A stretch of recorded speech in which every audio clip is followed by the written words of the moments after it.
আসসালামু আলাইকুম। আজকে আমরা পদার্থবিজ্ঞানের আরেকটি গুরুত্বপূর্ণ টপিক নিয়ে চলে আসছি। আহ, ইটের গোলক বা ঘনকাকৃতির গোলক যদি পরপর সাজিয়ে রাখি তাহলে সেই ক্ষেত্রে কৃতকাজ কিভাবে নির্ণয় করব খুব সহজে। এবং একটি সিলিন্ডার শায়িত অবস্থায় আছে, সেটাকে যদি আমরা উলম্ব করি তাহলে সেই ক্ষেত্রে আমরা কিভাবে কৃতকাজ নির্ণয় করব। ওকে, গোলক বা ইটের স্তূপ করতে কৃতকাজ শর্টকাট। এখানে গোলক এরকম অনেকগুলো আছে বা ইট অনেকগুলো আছে, তাহলে সেই ক্ষেত্রে আমরা একটা ইটকে আর একটা ইটের উপর যদি রেখে একটি স্তম্ভ তৈরি করি তাহলে সেই ক্ষেত্রে কত পরিমাণ কাজ সম্পন্ন হবে আমরা মনে রাখবো।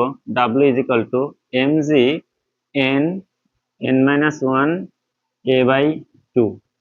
এই ক্ষেত্রে অবশ্যই এই যে গোলকটা বা ইটটা আছে এটার ভর সমান হতে হবে এবং দৈর্ঘ্য দৈর্ঘ্য বলতে পুরুত্ব এটা এটা সেম হতে হবে, অর্থাৎ এইটুকু হচ্ছে আমাদের এ। তাহলে আমরা খুব মনে রাখবো কি W is equal to M G, আচ্ছা এন হচ্ছে ইটের সংখ্যা, কতগুলো ইট দ্বারা আমরা মানে পরস্পর রেখে স্তম্ভ তৈরি করেছি। ওকে, তাহলে W is equal to M G N N minus one A by two. Then বস্তু শায়িত অবস্থায় আছে, অর্থাৎ একটা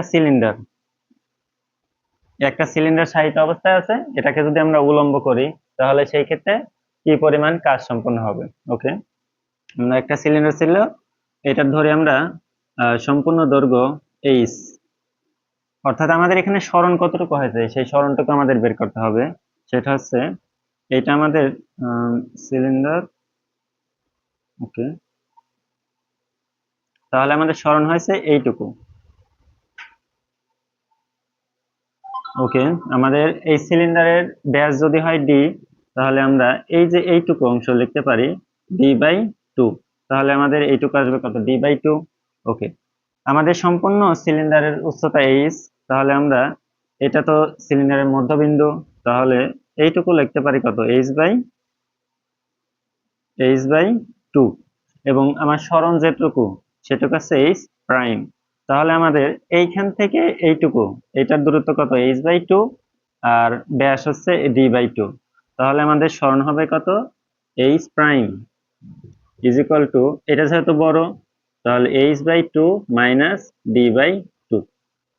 তাহলে শায়িত একটি সিলিন্ডার আছে, এটাকে যদি আমরা উলম্ব করি কৃত কাজ হবে W is equal to M G H prime. H prime কতটুকু আমাদের, এই সরণ M G H divided by two minus D by two. Okay, এটা আমাদের শায়িত অবস্থায় ছিল, এটাকে যদি উলম্ব করি তাহলে কৃতকাজ সূত্র W is equal to M G H divided by two minus D by two. Okay, আমাদের 2022 সালে একটি কোশ্চেন এসেছিল, প্রতিটি 0.125 মিটার কিউব আয়তনের ও 250 কেজি ভরের 4টি গোলককে পরস্পর সাজিয়ে একটি স্তম্ভ তৈরি করা হয়েছে। অর্থাৎ 4টি গোলক ছিল এরকম,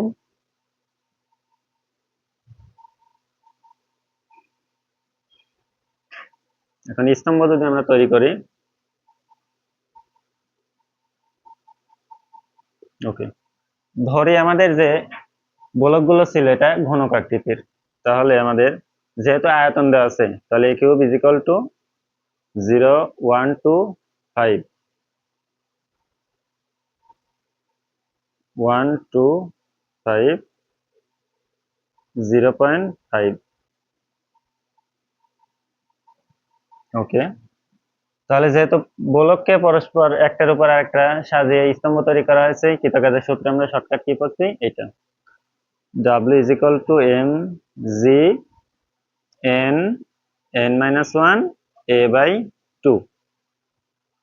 250 9.8, আমাদের গোলক সংখ্যা কয়টি, 4টি, তাহলে 4 মাইনাস ওয়ান, এ হচ্ছে আমাদের 0.5 ডিভাইডেড বাই টু। এটা যদি আমরা ক্যালকুলেশন করি তাহলে সেই ক্ষেত্রে পাবো আমরা 7350 জুল। অর্থাৎ 4টি গোলককে পরস্পর যদি আমরা সাজিয়ে স্তম্ভ তৈরি করি, এই প্রশ্ন অনুযায়ী আমাদের উত্তর হবে কৃতকাজ 7350 জুল।